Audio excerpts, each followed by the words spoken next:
میری زندگی میں عجیب و غریب واقعات رونما ہوتے رہتے ہیں اور ان میں سے کچھ میں آپ کی خدمت میں بھی پیش کرتا رہتا ہوں. اکثر لوگ مجھے راستہ روک کر پوچھتے ہیں کہ یہ ہمارے ساتھ کیوں نہیں پیش آتے ایسے واقعات جو آپ کے ساتھ پیش آتے ہیں.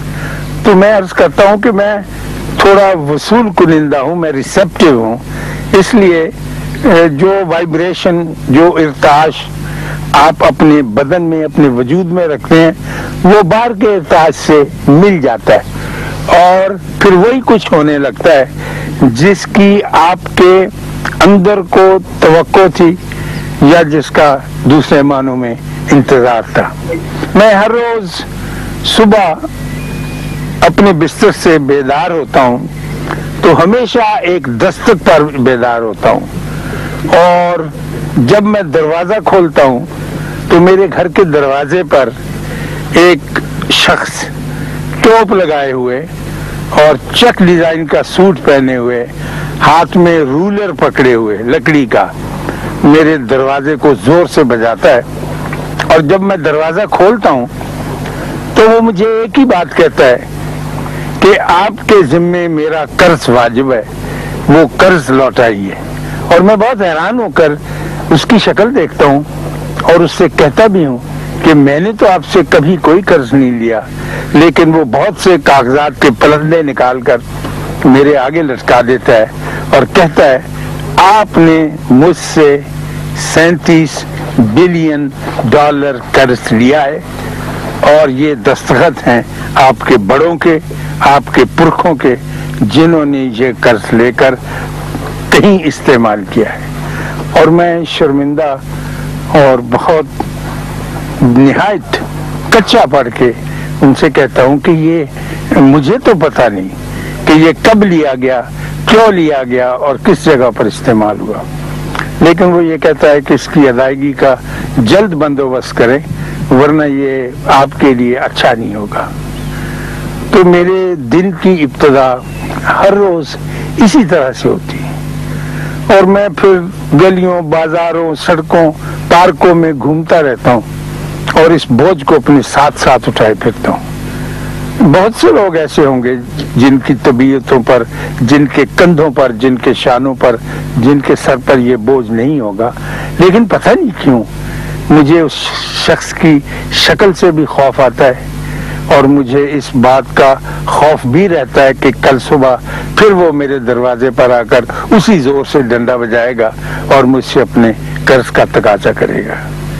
تو میں پارکوں میں گھومتا ایسے مقام پر آتا رہتا ہوں اور اپنا وقت گزارتا رہتا ہوں.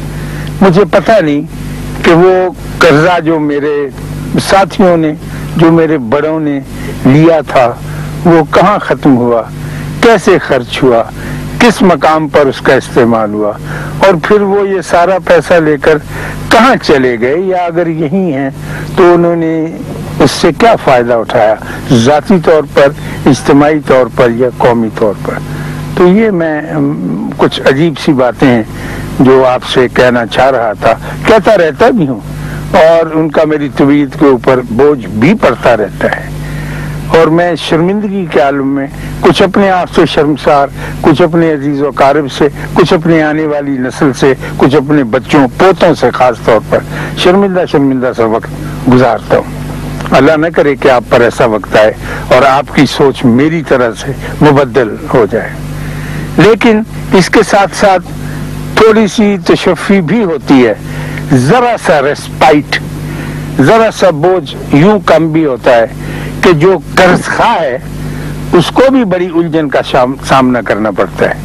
قرض خواہ بھی اتنی آسانی میں نہیں ہوتا, مقروض تو خیر بالکل ہی دباوا ہوتا ہے, اس سے تو اٹھا ہی نہیں جاتا, وہ تو ایک مزمحل مریض کی طرح زندگی بسر کرتا ہے. لیکن قرض دینے والا بھی ایک عجیب قسم کے شکنجے میں پھنسا ہوا ہوتا ہے اور وہ دونوں ایک دوسرے کی جان کے دشمن بنے ہوئے ہوتے ہیں اور ان کے درمیان انسانی رشتے جو ہیں وہ سارے کے سارے منقطع ہو جاتے ہیں. مجھے یاد ہے ہمارے قصبے میں ایک شوکت صاحب تھے, وہ ابتدائی قسم کا ڈینٹسٹری کا امتحان پاس کر کے آئے, انہوں نے ہمارے گاؤں میں کلینک کھولا تو وہ مصنوعی دانت تیار کرتے تھے. ڈاکٹر شوکت نے آ کر یہ رسم طے کر دی وہاں پر, اور یہ کام ہونے لگا جسے کہ میں عرض کر رہا تھا یہ مصنوعی دانت لگانے کا. تو وہاں ایک سردار تھے. اب گاؤں کے سردار کئی قسم کے ہوتے ہیں. آپ کے ذہنوں میں تو فلمیں دیکھ کے یا ہمارے ٹی وی کے ڈرامے دیکھ دیکھ کر فیوڈل لارڈز کا ایک اور نقشہ ہے نا, بابا سائیں. تو بابا سائیں سارے نہیں ہوتے, بابا سائیں سے چھوٹے بھی ہوتے ہیں, چاچا سائیں بھی ہوتے ہیں, بھائی سائیں بھی ہوتے ہیں, اور خالی سائیں بھی ہوتے ہیں. تو ایک نے لگوائے دانت, پوری بیڑ, نیچے والا بھی اور اوپر والا بھی. ظاہر ہے یہ مہنگا سودا ہے, تو لگوا کے وہ اپنے مزے سے گھومتے پھرتے رہے. ڈاکٹر صاحب نے کہا کہ اب میرے پیسے ادا کریں. اس زمانے میں کوئی 150-200 روپے کی رقم ادا کرنا کوئی آسان کام نہیں تھا. اب ڈاکٹر صاحب قرض خواہ تھے اور وہ بابا سائیں مقروض تھے. تو ڈاکٹر صاحب روز تقاضا کرتے تھے صبح سویرے ان کے, اور وہ کہتے تھے میں آج دیتا ہوں, میں کل دیتا ہوں, دے نہیں پاتے تھے. اور ایک روز ڈاکٹر صاحب غصے کے عالم میں دوپہر کے وقت, جبکہ ان کا سونے کا وقت تھا, وہاں چلے گئے اور ان سے جا کر تو میں شروع ہو گئی کہ آپ میرے پیسے دیں, ورنہ چلیے یہ جو ڈینچر ہے, یہ بیڑ جو میں نے لگا کے لیے یہی واپس کرے.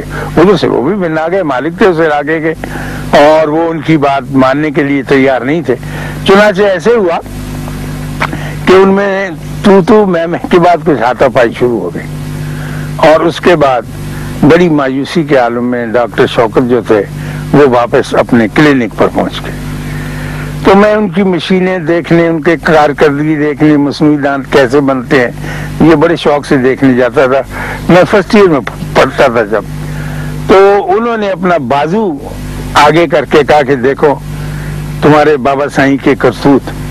میں اس سے اپنا قرضہ مانگنے گیا, اور اس ظالم نے کہنے لگا کہ مجھے یہاں پر دندی کاٹ لی, جیسے کہ کتا نہیں کاٹتا, اور میرے خون نکل لگا. اور دکھ کی بات یہ ہے, شوکت نے کہا کہ اس نے دندی بھی ان دانتوں سے کاٹی جو میں نے اسے بنا کر دیے تھے.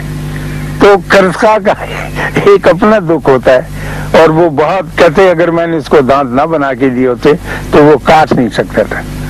تو میں اپنے آپ کو دیکھتا ہوں, اور مجھے یہ واقعہ یاد آتا ہے کہ میں بھی کہیں نہ کہیں کاٹتا ضرور ہوں, کیونکہ میں مقروض ہوں اور میرے سر پر $37 بلین کا قرض ہے. میری طبیعت ٹھیک نہیں رہتی, یہ بوجھ اتنا زیادہ ہے کہ میں اس کا کوئی مداوع نہیں کر سکتا.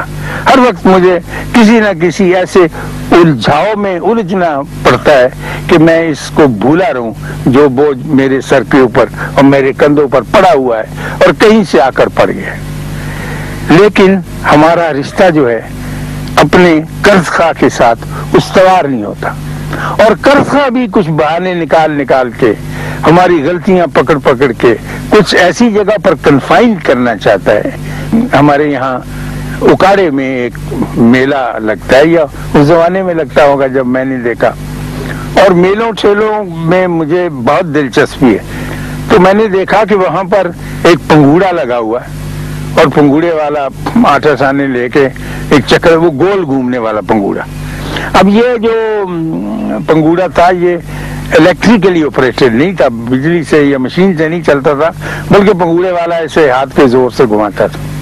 تو میں کھڑا ہو کر ایسے ہی بغیر کسی مقصد کے اسے دیکھنے لگا. تو ایک گاؤں کا آدمی, پگڑی اس کی کھلی ہوئی اور گلے میں پڑی ہوئی, اور تہمد اس نے کھدر کا باندھا ہوا, اور لکڑی کے گھوڑے پر سوار, بڑی عمر کا آدمی.